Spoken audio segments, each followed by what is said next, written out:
And now, a tale well calculated to keep you in suspense.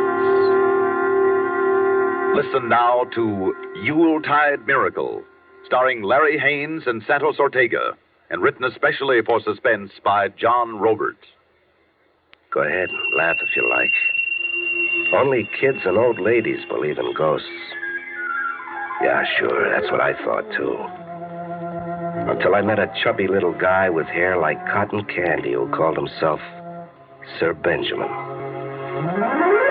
But first, let me fill in the details about my meeting with Sir Benjamin. I was in one of those free eats missions along the Bowery. I ducked in there to escape a parole officer named Brannigan. Brannigan was out to hand me a merry set of bracelets for Christmas when he caught me. The mission was empty. I had it all to myself. Except for a skinny young punk hacking out a cough that made the benches jump. Hey, kid, you're sick. Yeah, I know. You need a doctor. I've had a doctor. I'm wearing hospital pajamas under this suit. Oh? Yeah, I went down the fire escape to the street. To here. I want to get home for Christmas, finally. I've been years making up my mind to it. What are those boxes you're holding? Christmas presents for my mother, my sister Linda, my kid sister Linda. Hey, you like this? Oh, lady's gold watch, huh? Yeah, pins on the dress. Mm-hmm. I once stole my mother's watch and sold it. This squares it. Yeah. What's in the other box? Nylon stockings. My sister Linda's always had a... Hey, kid, now, come on, get hold of yourself, huh? Come on, now. Hey, I can't get hold. Look, these presents. If you could get them to Mrs. B. Simmons for me, tell her that Tommy, her son, Tommy, Mrs. B. Simmons. Hey, kid. Come on, Tommy, get hold.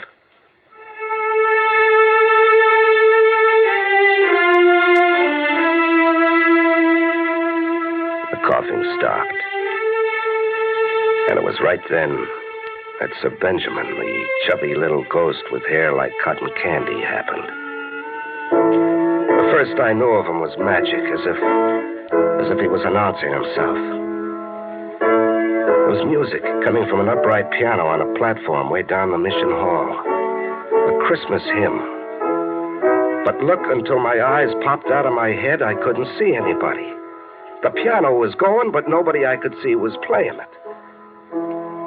I went up to the piano and reached over the stool to see how the trick was worked. And in my hands touched something solid, like somebody sitting on the stool. And then I saw fingers, hands, skipping along the keys. Only hands, as if they had a life of their own. I don't know why, but I grabbed at them. Ouch! That hurt. I bruise easily. Hey, I'm seeing things, and now I'm hearing voices. My voice, Chris. You're hearing me. Well, where are you? Right here, my boy. What? Just be patient, and I'll rematerialize. It takes a moment or two.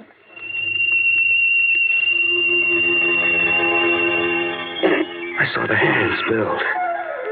First arms, then elbows, shoulders, and then a body, slowly. And then the last thing, a head with little puffs of white hair. And then a face, a chubby face, rosy and smiling. Well, here I am. Every bit of me I trust. Who are you? Sir Benjamin. I'm sorry if I worried you. Hey, that trick, like you were invisible. But I was invisible. Oh, come on. Nobody can do that. I can. And that's only one of my powers. But first, Suppose we get right down to business, Chris? We have business? Of course. That boy over there on the bench, Tommy Simmons. Oh, the kid, yeah. I almost forgot. He's lying there like dead. I don't dare go outside, but somebody's got to call an ambulance, do something. It's too late for Tommy. Well, now, we don't know that. We're not doctors. I know that. The problem now is, what are you going to do about his dying wish? What? Oh, you mean about delivering those presents to his family? It would be fine if you deliver those presents in person. Me? Hey, now, come off it, mister. It's not my job, and it's none of my business. Besides, I got problems of my own. Brannigan? What? The parole officer? How did you know about Brannigan? I'm a very versatile and talented ghost. I also have powers of conjuration. Come again? Turn the boy's dying wish aside, and I'll conjure up Brannigan. You don't think I can? I don't think you even exist. How about that? I think I'm dreaming you up. Very well. I will demonstrate. Hold on to something, Chris. Conjuration is a very cataclysmic and strenuous business. You'll definitely be safer if you hold on to something. Don't ask me why, but I grabbed hold of the piano. That's a good thing I did, too, because the joint began to rock like an earthquake was hitting it.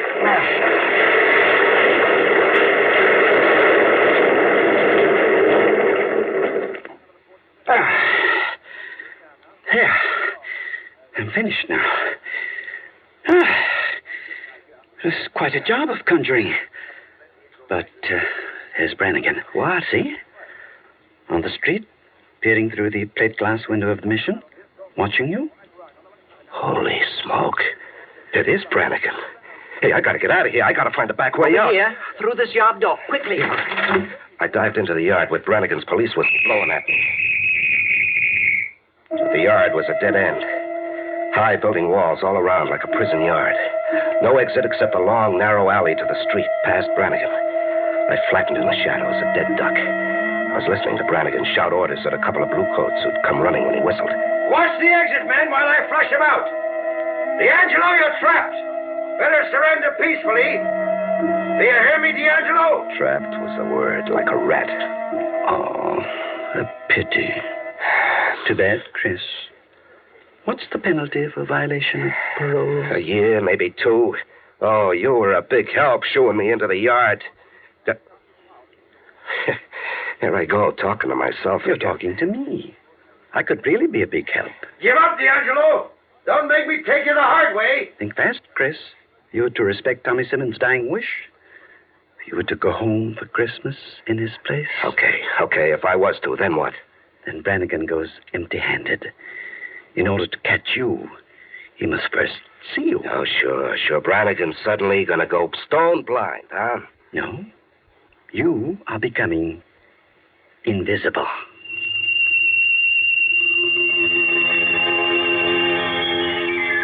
It was a laugh. But the laugh was I was invisible. At least to Brannigan I was. He came right toward me with a flashlight in one hand and a gun in the other. Only he looked right through me as if he didn't see me. D'Angelo! I know you gotta be in this yard. I watched him search D'Angelo! every inch. And then scratch his head and give up. Now, Chris, for your part of the bargain. Here are Tommy's presents. Go deliver them. Now, look. I'll leave here and only run into Brannigan outside somewhere. Now, what about that? You remain invisible until you've arrived at your destination. That is, as long as you remain faithful to your mission. Go, Chris. Okay. Now, wait a minute. Where am I going? Where do I find this Mrs. B. Simmons? Not far. Just a brief train ride to a neighboring town. The town, Chris, is Bethlehem.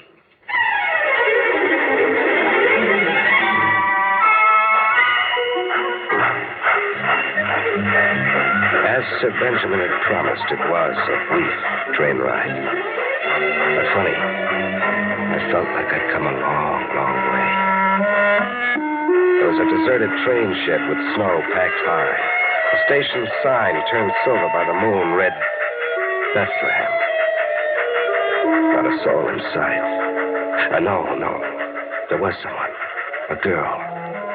A girl in high boots, a snow hat, and the moon on her cheeks. She was coming toward me. Hello.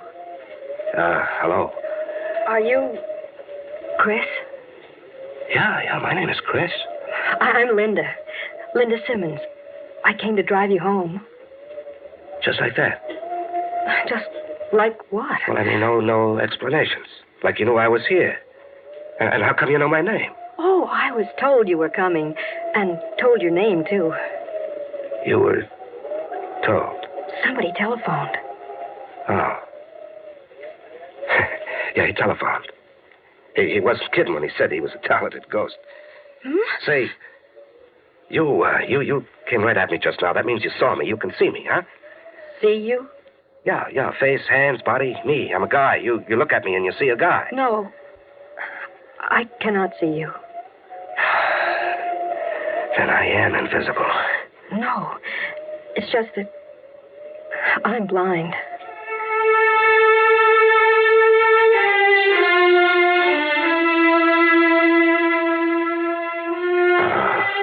That drive home. Let's take it now, huh? There was a horse-drawn sleigh around the side of the shed. Silver bells on the reins and a horse whose name had to be Dobbin. You drove this rig all the way here by yourself? Oh, you don't drive Dobbin. He knows every inch of the way to the Bethlehem station. You see, we've been coming here every night for years. Nice and slow and easy. Mm-hmm. I'd been running since I was born, and now I was asking myself, what for? A guy can't stay tough in a horse-drawn rig in the snow. And when Linda put her hand on mine, I opened my fist for the first time I could remember.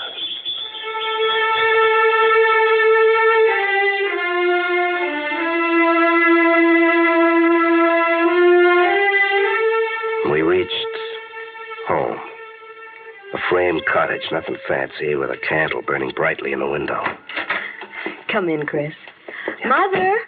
Right here, Linda. Oh, Mother, this is Chris. Welcome home, Chris. Yeah, thanks. It's a nice place you got here, Mrs. Simmons.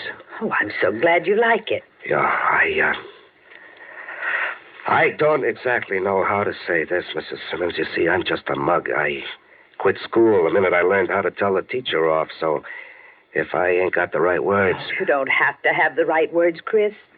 You don't even have to get it said. You see, I know. You know? About Tommy? Yes, all about Tommy. Well, how?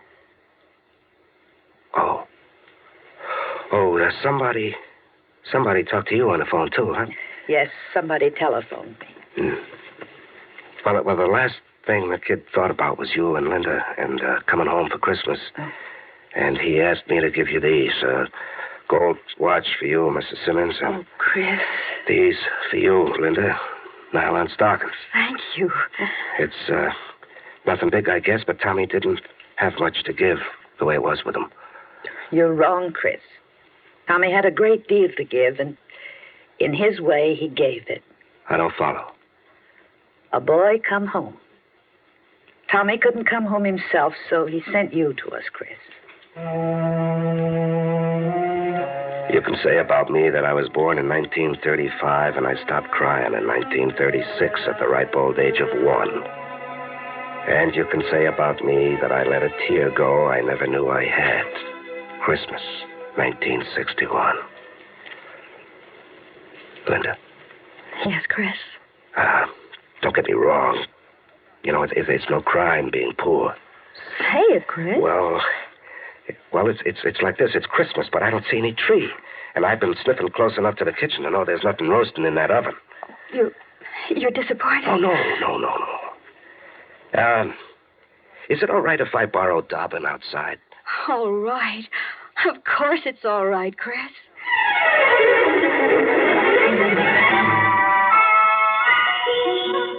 Put me down as a guy who never knows when to shut up. A tree and a turkey? Sure, lady. Nothing to it. Presto Mephisto, I'm a magician. Here's your tree, lady, and here's your bird. What? Quite a remarkable feat of magic, Chris. Presto Mephisto, eh? Sir Benjamin, I was wondering when you'd show up to Kibitz. You are here, Sir Benjamin. Yes, but immaterially. And please don't ask me to rematerialize, Chris. I daren't show my face in Bethlehem. Why not? I lived here once before my present situation. I wasn't very popular with my townspeople, I'm afraid. Oh, what'd they have against you? Bills. I died owing the butcher, the baker, and even the undertaker. Oh. Let's get back to your problem. Yeah, a tree and a turkey, and it's your problem. I'm dumping it right into your lap. You got me into this in the first place. I see. Have you any money? Not a plug nickel, and even if I had, the town is shut tight. But you're a talented ghost. A tree and a turkey ought to be a cinch. You got any ideas on it, Sir Benjamin? Only one. My customary way of acquiring necessary things while I was alive. Your customary way? Credit, Chris. And I hope never to be a borrower again. But I suppose it can't be helped. And, just where do we borrow this tree and turkey? From Uncle Cale's poultry farm. It's just past the Merchant's Bank, a short drive. Well, I'm a stranger here. Move over. I'll take the reins. Get there. There aren't any ghosts, and call me crazy, but Sir Benjamin drove the rig at a smart clip to a farm stacked with freshly cut trees. Take your pick of tree and carry it to the rig. And Chris. Yeah, what? No unnecessary disturbance. I owe Uncle Cale a formidable bill already. I threw the tree on the rig and went back. Sir Benjamin was coming out of a poultry house carrying a great big fat turkey. It's a job persuading this feathered fellow. Here, take the leash and be on your way. Well, wait a minute. Where are you going? To leave a receipt for Uncle Cale for one tree and one turkey. I'd sure like to be there when he reads it. So would I, Chris. So would I. I hurried back to the rig, right into the arms of trouble. Brannigan. Hello, D'Angelo. What? Run, and you won't get 10 yards. Okay. What did you do, look into a crystal ball to find out where I was? I didn't have to. I just took the same train you took. Ah, baloney. You had to see me to be able to do that. I had to see you. What were you, invisible or something? Sure, I was invisible. D'Angelo, you killed me. Invisible. Oh, yeah? All right, what about me yard behind the mission? You walked right past me. You played your flash right on me, but you couldn't see me. How about that? I'll answer that one. Maybe I didn't see you because I didn't want to see you. And now what? That's the truth, D'Angelo. I didn't want to catch you. I had to make noises like wanting to because I'm a cop. But I didn't want to make the arrest. Not on Christmas, D'Angelo. Yeah. Well, you're making the arrest now. Maybe I'm not. But why'd you tell me all the way here? To see what you were up to. To see if you really had a heart. Yeah. So, you're bringing the Simmons a tree and a turkey. Well, now, how do you know about the Simmons? I knew Tommy Simmons. I saw him pass you those presents in the mission before he died. I phoned Mrs. Simmons and Linda that you were coming. It was you who telephoned? Me, sure. Who'd you think? What's it? I thought Sir Benjamin. You thought who, D'Angelo? Never mind. Skip it. Now, I'll ask one question, and then maybe I'll leave. Now, think carefully before you answer. Go ahead, ask. If I arranged for you to keep in touch with the parole officer by mail, providing those letters were postmarked Bethlehem, would you like it that way? Would I? Brannigan, where else does a guy want to write letters from but home?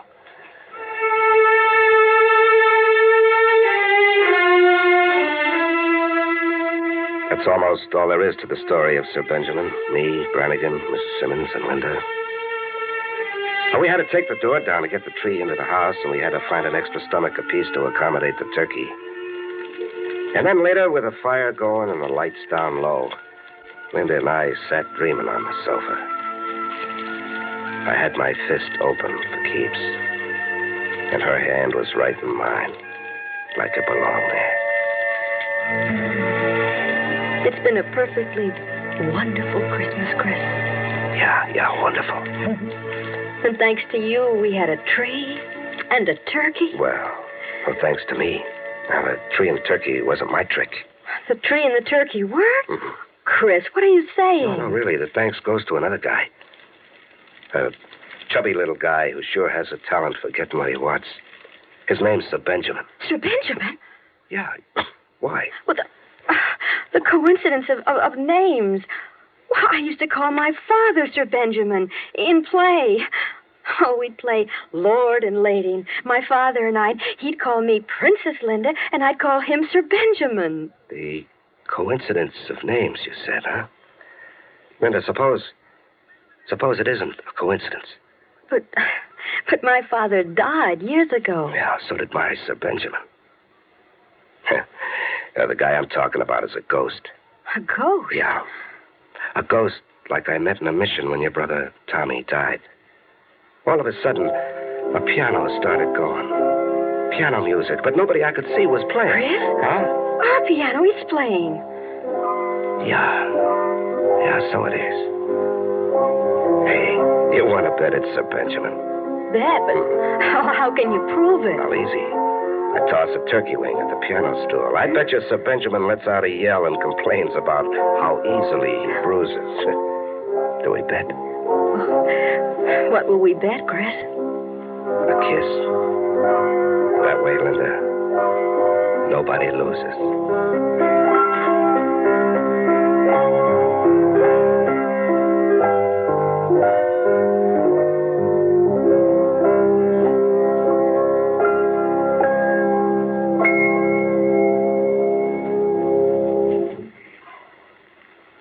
Suspense. You've been listening to Yuletide Miracle, starring Larry Haynes and Santos Ortega, and written especially for Suspense by John Roberts. Next week, instead of another tale well calculated to keep you in suspense, a gala song fest well calculated to put you in a bright holiday mood. The 7th annual Christmas Sing with Bing will come your way over the CBS Radio network next Sunday evening, Christmas Eve. Singing along with Bing, Catherine Crosby, the Norma Luboff Choir, and those two fugitives from the Met, Charlie McCarthy and Mortimer Snerd.